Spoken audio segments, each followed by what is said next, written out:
presentamos Tiempo de Dios con el pastor Ezequiel Molina Hijo. Una palabra de fe que puede transformar. No voy a leer un verso como lo hacemos tradicionalmente, sino que le voy a sugerir que tengan a la mano Josué capítulo 2 y luego Daniel capítulo 6, que son dos pasajes bíblicos a los que vamos a estar haciendo referencia. Nada ni nadie nos detendrá. Desde siempre el pueblo de Dios y más recientemente la iglesia cristiana ha tenido que enfrentar oposición de quienes se sienten amenazados por el respaldo de Dios a sus hijos.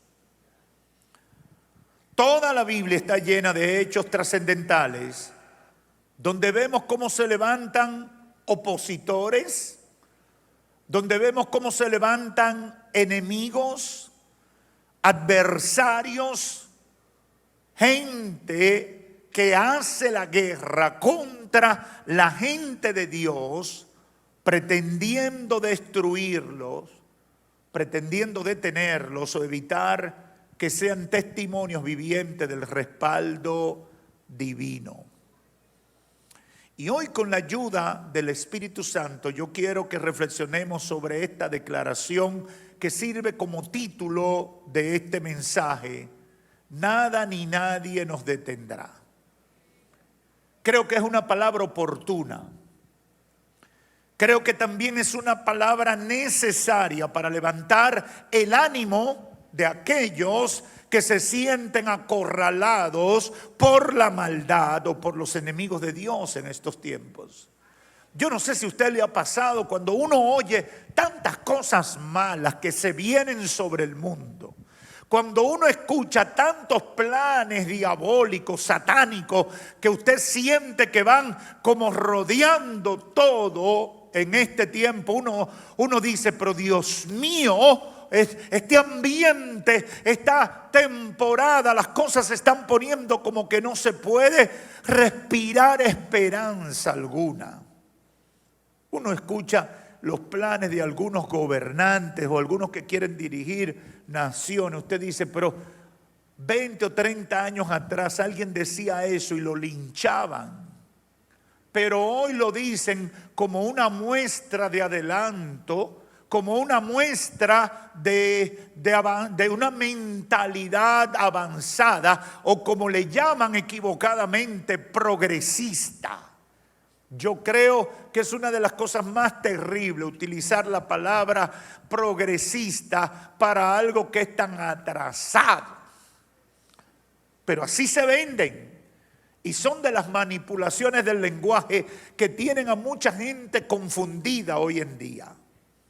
Creo que decir que nada ni nadie nos detendrá es una declaración de fe en medio de un tiempo difícil.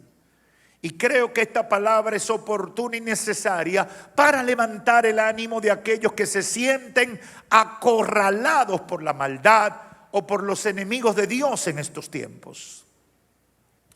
¿Por qué nada ni nadie nos detendrá? Es la pregunta obligada ante una afirmación como la que acabamos de hacer. Eso parece una declaración atrevida, más propia de un ignorante que de una gente pensante. Pero la realidad es que, aun cuando sea atrevida, es una conclusión a partir de lo que la Biblia relata del trato de Dios con sus hijos y con su pueblo y las experiencias vividas en la vida cristiana. Y yo he querido anclar la respuesta a por qué nadie no nos detendrá en tres razones o argumentos fundamentales que yo puedo resumir en mi conocimiento y mi experiencia con Dios. Número uno, nadie nos detendrá porque Dios mostrará su respaldo con poder sobrenatural si dependemos de Él. Número dos, Porque Dios nos dará la capacidad de resistir cualquier dificultad si dependemos de Él. Y número 3, porque lo que es de Dios prevalecerá, porque todo proyecto que depende de Él no fracasa. Yo no sé si hay alguien que puede decir amén a esas 3 declaraciones. Obviamente no tengo tiempo para concentrarme en las 3 o desarrollarlas. Y hoy en esta oportunidad quiero solamente desarrollar la primera. ¿Por qué nadie nos detendrá? Porque Dios mostrará siempre, Dios muestra siempre su respaldo con poder sobrenatural cuando dependemos de Él.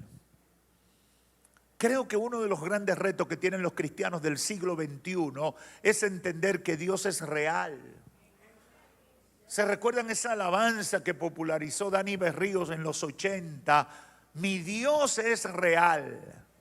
Era una traducción del inglés al español, pero me encantaba esa alabanza. Mi Dios es real porque lo siento en mi ser, decía. Yo siento que muchos de los creyentes de hoy no creen que Dios es real, aunque asistan a la iglesia. Tenemos un choque entre nuestro discurso y nuestra práctica. Tenemos una aparente confrontación entre lo que predicamos y lo que vivimos. No porque nos interese tener esa confrontación, sino porque no sabemos manejar esa realidad y por ende no podemos superarla. Dios siempre muestra su respaldo con poder sobrenatural con su pueblo y con sus hijos. Dios hace lo que tenga que hacer para darte el respaldo que tú necesitas conforme a su propósito. Cuando hay un propósito de Él envuelto en lo que tú estás haciendo. Yo meditando vino a mi mente 2 casos, uno con el pueblo judío de los tantos y otro con una persona que le servía a Dios dentro del pueblo, para poner lo colectivo y lo particular en perspectiva. El primer caso es con el pueblo de Israel. Allá en Josué capítulo 2, el pueblo estaba entrando a la tierra de Canaán bajo el nuevo liderazgo de Josué, quien había sucedido a Moisés, y la primera ciudad que debían conquistar era Jericó. Todos sabemos eso. Esta era una ciudad amurallada, ubicada al oeste del río Jordán, al norte del Mar Muerto, y era conocida como la ciudad de las palmeras. En términos prácticos, Jericó era la puerta al valle del Jordán y una frontera entre Oriente y Occidente. Por la ubicación que tenía Jericó, era estratégica y determinante para conquistar la tierra de Canaán y todas las ciudades y pueblos que la habitaban. Dice el libro de Josué capítulo 2 que Josué envió 2 espías a explorar la tierra de Jericó. Y aunque llegaron a la casa de una prostituta, el rey de Jericó se enteró y los mandó a buscar, a arrestarlo. La ramera o prostituta Rahab, sorprendentemente, los escondió y desvió la atención de los guardias, diciéndole que se habían ido de su casa. Yo no sé cuántos de ustedes han meditado en esa reacción de Rahab. Uno se hace una pregunta muy lógica. ¿Por qué razón esa mujer, siendo el tipo de mujer que era, en la situación que se presenta con esos 2 espías, reacciona de la manera que reaccionó. No se correspondía a eso. No era lógico que reaccionara de esa manera. ¿Por qué? Porque ¿qué ganaba ella con eso? Era una mujer que tenía un negocio en un lugar estratégico, que tenía relación con muchos de los hombres de poder. Estaba posicionada, aunque su trabajo, su oficio era cuestionable, moralmente cuestionable, estaba posicionada. No tenía nada que ganar con esos espías. No tenía nada que ganar apoyando a esos dos hombres extraños que habían llegado porque no eran clientes, no representaban nada para ella. Sin embargo, ella reacciona apoyándolos. Josué los envía. Ellos no encuentran otra vía por donde entrar y llegan al prostíbulo de Rahab. Era obvio que dos hombres entrando a un prostíbulo no se iba nadie a sorprender. Pero el rey se dio cuenta y los mandó a apresar. Pero ella los escondió. Y yo no sé si usted ha leído, pero el verso 9 de este capítulo 2 de Josué da detalles y dice: y dijo Rahab a los hombres: sé que el Señor les ha dado la tierra y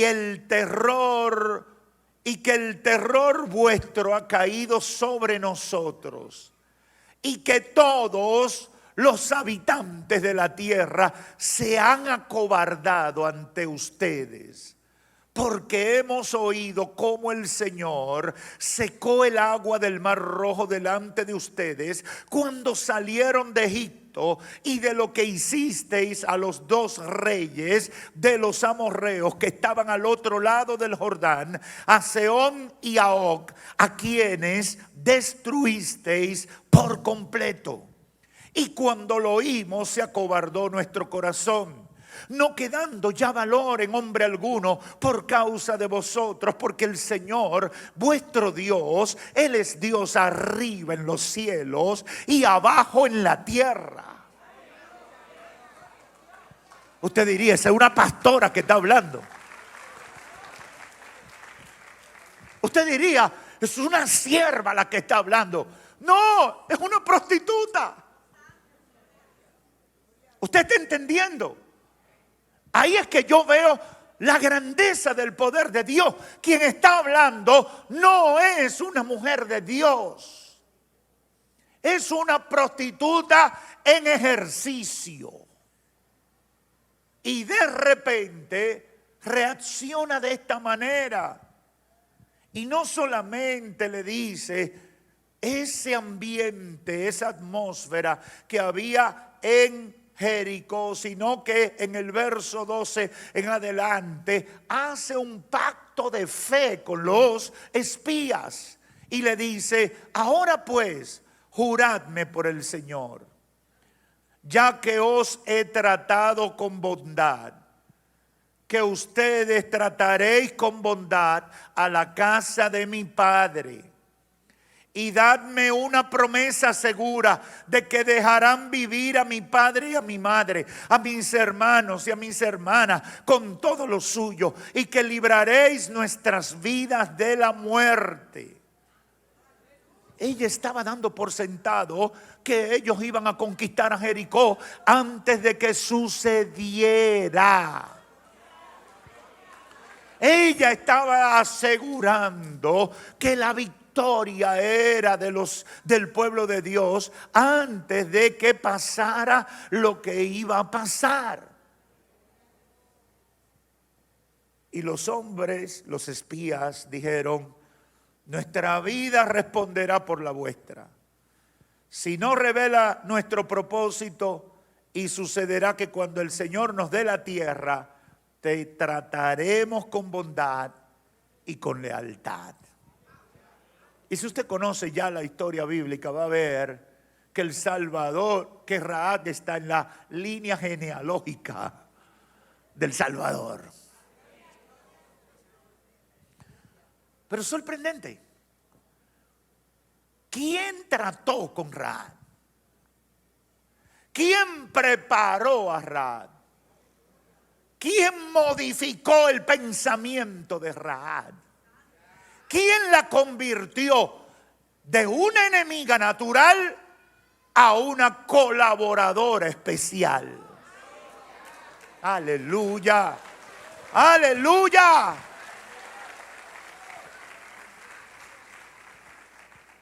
¿Estaba en el plan de Josué eso? No. ¿Estaba en el plan de los espías? Tampoco. Nadie se imaginó que algo pudiera pasar de esa manera. Y ahí es que yo retrato esa acción sobrenatural de Dios en respaldo a sus hijos, que no lo tenemos en el presupuesto de lo que va a pasar cuando nos lanzamos a un proyecto de Dios. El actuar sobrenaturalmente de Dios no está en el presupuesto muchas veces. No tenemos capacidad de saber qué va a pasar. Sin embargo, Dios siempre lo hace. Yo puedo testificar de eso. Dios siempre lo hace. A veces tú te das cuenta, otras veces no te das cuenta. A veces te das cuenta a los 10 años, a los 5 años, a los 20 años, pero siempre te darás cuenta de que la mano poderosa de Dios intervino en el momento preponderante que tú lo necesitabas. Aleluya. Me podría quedar con ese caso, pero quise buscar un caso de una persona particular que no tuviera que ver con un propósito colectivo como era el paso del pueblo de Israel por Jericó. Y vino a mi mente este caso de Daniel, un joven que llegó a Babilonia como parte de un grupo de esclavos. Fue escogido para ser formado, entrenado y utilizado como un príncipe del rey de Babilonia. Ya ahí estaba la mano de Dios sobrando. Ya ahí estaba la mano de Dios sobrando. Porque eso no tenía que pasar. Eso no tenía que pasar ni estaba en el presupuesto de la vida de Daniel. Porque cuando a ti te llevan esclavo a un país extranjero, no es para hacerte príncipe. Sin embargo, en la vida de Daniel pasó eso. Y Daniel lo convierten en un príncipe. Obviamente ese trasfondo representaba un problema para todos los que se sentían que ellos tenían más mérito que Daniel para desempeñar esas funciones. Daniel capítulo 6, a partir del verso 1, describe esta situación que yo quiero resaltar en esta oportunidad. Y dice el verso 1, le pareció bien a Darío el rey constituir sobre el reino 120 sátrapas que gobernaran en todo el reino, y sobre ellos 3 funcionarios, uno de los cuales era Daniel. Oiga bien, le pareció a Darío. ¿Quién le puso ese pensamiento a Darío? Le pareció a Darío. Siempre son cosas así que no están en el programa. Siempre son cosas así que no se pensaron. Le pareció a Darío una magnífica idea organizar su reino con 120 burócratas y 3 sobre los 120. Y uno de los 3, él pensó que fuera Daniel. Pero mire cómo sigue diciendo la Biblia. Pero este mismo Daniel sobresalía entre los funcionarios y sátrapas porque había en él un espíritu extraordinario. Otras versiones dicen otro espíritu. de modo que el rey pensó ponerlo sobre todo el reino. ¿Quién puso el espíritu extraordinario? ¿Quién puso la gracia extraordinaria? ¿Quién puso la simpatía especial? Es el Señor que obra de manera sobrenatural. Es el Señor que obra de manera sorprendente. Obviamente, qué situación más delicada. Sin saberlo, Daniel se convirtió en un problema para sus colegas. Y gente que estaba en las altas esferas del poder lo vieron como un problema. Hermanos, cuando Dios deposita su gracia sobre ti, tú te conviertes en un problema para el reino de las tinieblas. Mire cómo dice el verso 4 del capítulo 6. Entonces los funcionarios y sátrapas buscaron un motivo para acusar a Daniel con respecto a los asuntos del reino, pero no pudieron encontrar ningún motivo de acusación ni evidencia alguna de corrupción, por cuanto él era fiel y ninguna negligencia ni corrupción podía hallarse en él. Entonces estos hombres dijeron: no encontraremos ningún motivo de acusación contra este Daniel, a menos que encontremos algo contra él en relación con su fe, con la ley de Dios, con la ley de su Dios. Muchos de ustedes conocen el resto de la historia, ¿verdad? En este capítulo 6 se inventaron un edicto, una ley especial, que nadie pudiera orar o adorar a nada ni a nadie que no fuera el rey. Quien lo hiciera sería condenado al foso de los leones. Eso fue una ley hecha a la medida de Daniel para perjudicarlo. Acusaron a Daniel porque lo vieron orando 3 veces al día como lo hacía siempre, y lograron que lo lanzaran al foso de los leones. ¿Qué sucedió? El Dios Todopoderoso, otra vez, de manera sobrenatural, estuvo con Daniel en el foso de los leones. Domó a los leones hambrientos para que no dañaran a su siervo. Y yo quiero leer la reacción del rey, porque ahí es que ahí encuentro el néctar de lo que estoy tratando de comunicar. Mire lo que dice el verso 18 del capítulo 6. Echaron a Daniel en el foso con los leones hambrientos solo porque él oraba 3 veces al día y no lo hizo a favor del rey. Y mire, después que lo echaron, cuando se suponía que debió morir, dice el verso 18, después el rey Darío se fue a su palacio y pasó la noche en ayuno. Ningún entretenimiento fue traído ante él y se le fue el sueño. Entonces el rey se levantó al amanecer, al rayar el alba, y fue a toda prisa al foso de los leones. Y acercándose al foso, gritó a Daniel con voz angustiada. El rey habló a Daniel y le dijo: Daniel, siervo del Dios viviente. Oh my God. Dios pone a los contrarios a hablar el lenguaje de fe. De repente, siervo del Dios viviente.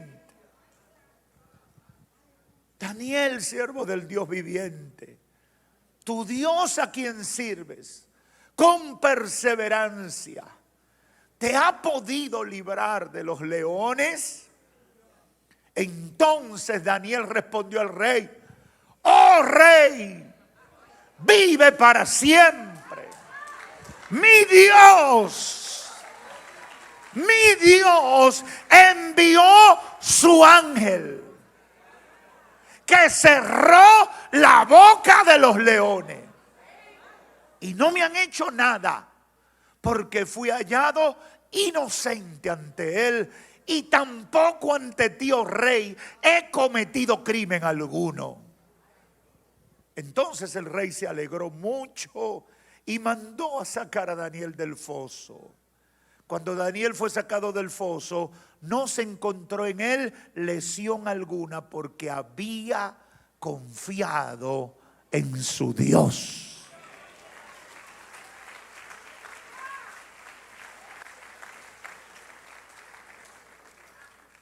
Yo no sé cómo Dios lo va a hacer. Lo que yo te puedo decir es que lo hace. Aleluya.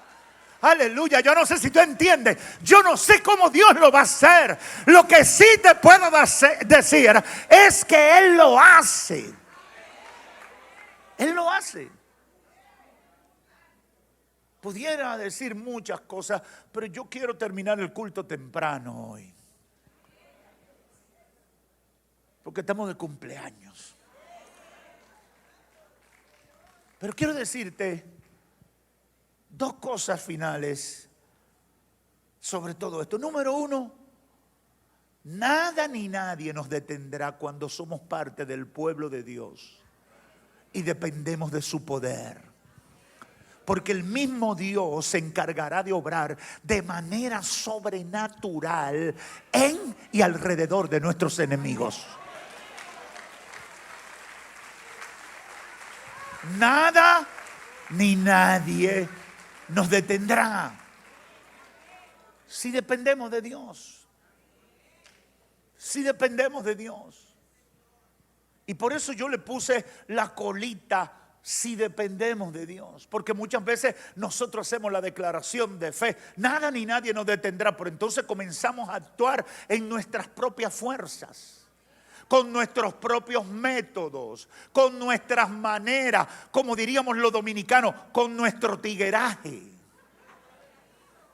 El problema es que si tú actúas con tu tigueraje, ya tú estás dependiendo de ti, no de Dios. No de Dios. Dios hará cosas sobrenaturales en y alrededor de nuestros enemigos. Y hago énfasis en lo sobrenatural porque las cosas que Dios hace, como vimos en los dos ejemplos que hemos citado, fueron inexplicables, increíbles, impensables, cosas que nadie se imaginó que pudieran suceder. Para mí, ese es el factor sorpresa de Dios obrando a favor de sus hijos, porque nada es imposible para Él. En estos 20 años que estamos cumpliendo, yo pudiera, por eso esta semana meditando en todo esto, dije, Señor, me voy a poner inmediatamente a escribir todas estas cosas que solamente están en mi cabeza antes de que comiencen a olvidarse y me olvide de darte la gloria por lo que tú has hecho. Y piense que hay otras razones para ver todo lo que tú has hecho en este tiempo. Muchas veces lo he dicho, yo nunca me visualicé siendo pastor. Satanás había usado malas experiencias cuando yo fui niño, hermanos que me hicieron cosas que me hicieron sentir muy mal, y yo podía ser astronauta, pero no pastor. Yo podía soñar con ser cualquier cosa, pero no pastor. Además, yo había visto tanta crítica a mi papá como pastor. Yo veía que la gente hablaba tanto de los pastores. Yo veía que yo como hijo tenía que sufrir tantas limitaciones para que no hablaran mal de nosotros. Siempre recuerdo que el hermano Demetrio vivía en Venezuela y Demetrio era como un tío para nosotros, aunque no era de sangre, era de hecho. Vivió en la casa de mi papá y su casa y su familia éramos nosotros. Él no tenía otra familia. Y Demetrio siempre se ocupaba, él era muy detallista y él siempre nos traía una ropita bonita, tenía buen gusto y siempre traía buenos regalos, no mucho, pero buenos regalos, un pantalón, un buen pantalón, una buena camisa. Y yo recuerdo haber vivido la experiencia de una ropita muy bonita, sobre todo un pantalón que nos trajo a mí. Y él vino en marzo. Y entonces siempre se estrenaba en Navidad, en diciembre. Era casi imposible estrenar en otra fecha porque usted podía estar cometiendo un pecado capital. Sobre todo si usted era hijo de pastor. Porque los hermanos van a decir que estamos usando las ofrendas para comprarles ropa en marzo. Eso eran esos tiempos. Y yo recuerdo que ese pantalón tan bonito que me quedó tan bien, tuvimos que guardarlo hasta que llegara diciembre. Y nosotros no estrenábamos en diciembre, nosotros estrenábamos el día 1 de enero en la batalla de la fe.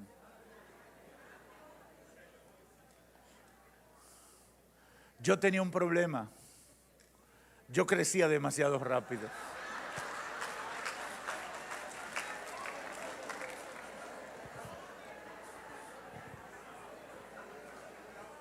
Cuando llegó diciembre, el pantalón me llegaba.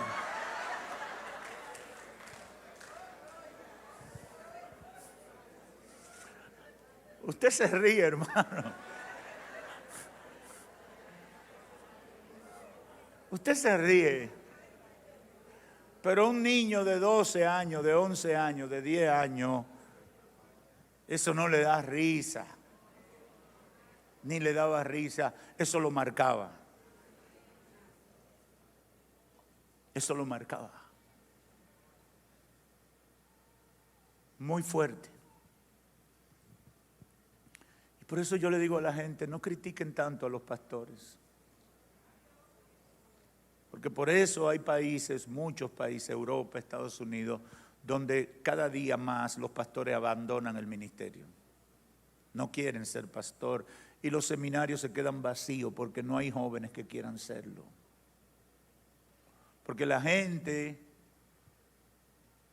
necesita líderes espirituales, pero cuando los tiene los atropellan y humillan a su familia, a sus hijos que no tienen nada que ver con el trabajo que Dios le puso a su papá o a su mamá. Yo tuve que luchar mucho. Y Dios tuvo que tratar conmigo para quitarme esa marca. Esa marca tan dolorosa que Satanás había dejado en mi corazón, que me hacía huir del llamado que Dios, desde que fui engendrado, tenía para mi vida. Y huí por casi 15 años, tratando de hacer rico y hacer dinero, porque el dolor que tenía en mi corazón es que yo quería tener mucho dinero para que nadie hablara mal de mi padre.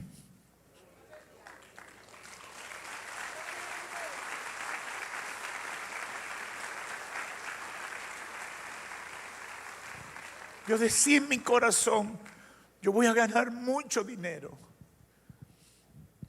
para que tu ministerio no necesite ninguna ofrenda de nadie, para que nadie pueda llenarse su boca diciendo que tú te tomabas el dinero de la ofrenda. Eso es fuerte, hermano. Eso es fuerte. Y Dios tuvo que hacer cosas sobrenaturales. Quizás después de escuchar estas cosas ustedes entienden qué es lo que ha estado pasando en estos 20 años. Dios ha estado mostrándome, yo soy el Dios que nada ni nadie detiene lo que Él quiere hacer. Y Él hace cosas sobrenaturales. No se trata de capacidad humana. Yo no soy pastor de profesión. Yo soy pastor de llamado.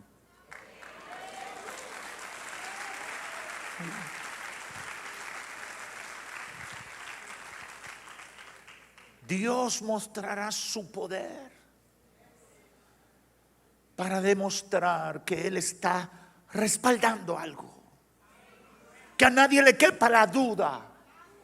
Satanás puede poner obstáculos de todos los niveles y Dios siempre hará que una ramera se convierta en colaboradora. Dios siempre hará que una gracia sobrenatural llame la atención del emperador. Yo no sé cómo lo va a hacer mañana. Lo que yo puedo testificar hasta ahora es que Dios lo ha hecho hasta hoy y todos los días nos sorprende, porque nada ni nadie nos detendrá.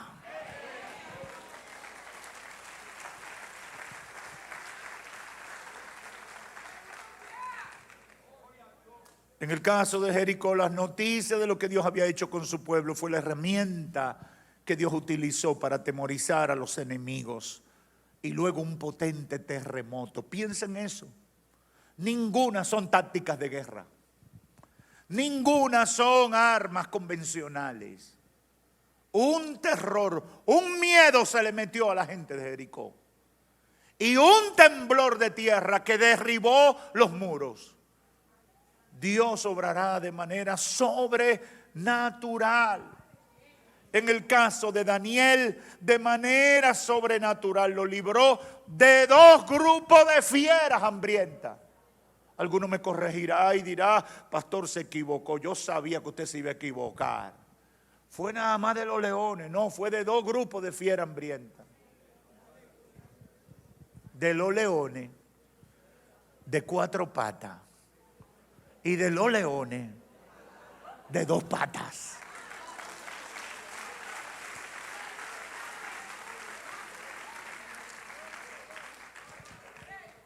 La gente que estaba al lado del rey Darío no amaba a Daniel. Lo querían muerto. Lo querían muerto. Por eso hicieron todo lo que hicieron. Dios lo libró de los leones hambrientos y de los leones de 2 patas que lo querían muerto. Yo no sé qué está planeando el enemigo contra ti, pero si eres parte del pueblo de Dios, te digo que no temas, porque nadie te detendrá si sigues dependiendo de Dios. Nadie te detendrá si sigue dependiendo de Dios. Nadie te detendrá si sigue agarrado del Altísimo. Nadie te detendrá. Dios hará lo que tiene que hacer. Tengo mucho que contar, pero quiero que te lleves esta palabra porque el Señor me la dio ayer. Dile que nadie nos detendrá. Aleluya. Si siguen dependiendo, agarrado de mí, nada ni nadie lo detendrá. Porque cuando Dios esté en el asunto, algo sobrenatural pasará y lo que estaba perdido se salvará. La puerta que estaba cerrada se abrirá. Lo que estaba detenido comenzará a caminar. Porque es Dios el que está respaldando. Le digo a los amigos, ese respaldo sobrenatural de Dios es para defender a su pueblo, a sus hijos. Porque cuando uno habla en estos términos hay mucha gente que se pega. Hay mucha gente que lo toma, pero yo quiero decirle a los amigos, ese respaldo sobrenatural de Dios es para defender a su pueblo, a sus hijos, a quienes tienen un compromiso con Él y viven una vida con propósito para Él. Por lo tanto, Nuestra recomendación para los amigos es que se unan al pueblo de Dios. Nuestra recomendación para los amigos es que dejen de ser una criatura cualquiera y se conviertan a Cristo. San Juan capítulo 1 verso 2, el Señor Jesús dice unas palabras. El apóstol, inspirado por el Espíritu Santo, dice unas palabras sobre Jesús que son importantes citar.